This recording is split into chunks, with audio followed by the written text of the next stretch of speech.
let's answer popular Reddit questions from my industry off the rip, no editing. The only thing, I just typed in our phrase, which is profitable but not, and it was all day trading, which is not what I do.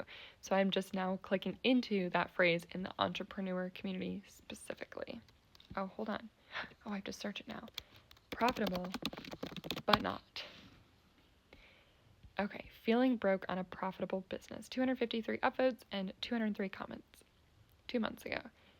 Not selling anything here. I don't know who needs to hear this right now, but I wish I figured this out sooner.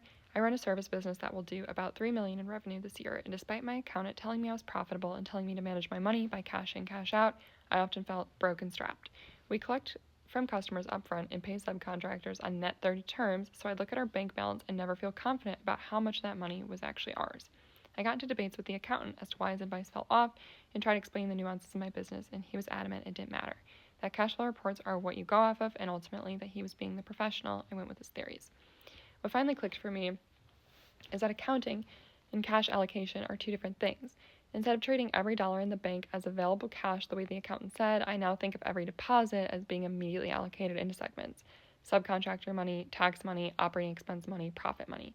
The accounting doesn't change, the P&L doesn't change, that's a profit and loss statement, but my entire outlook on the business has changed. For those of us running subcontractor-heavy service businesses, this has been a huge mindset shift. I no longer feel like I'm guessing how much money is really available, and I finally understand why I could be growing a business while still feeling cash-strapped. This may seem obvious to some, but when I scaled like I did and took on so much, I'd have payments to make all month long, and lots of cash insecurity came with the growth. So there's really not a question here. But there's two things I would say to this. The first one is not really related to what I do. It's just a method I follow. It's called the Profit First method. You can look it up. But essentially, every single month, we do our profit and loss statement. And then we also allocate kind of based on what he said. So we have a bucket for owner pay, which is my owner distributions, expenses, which is paying out the team, paying all of our software expenses. We have a bucket for taxes. We have a bucket for something else I don't remember right now, but if you Google Profit First, it will come up.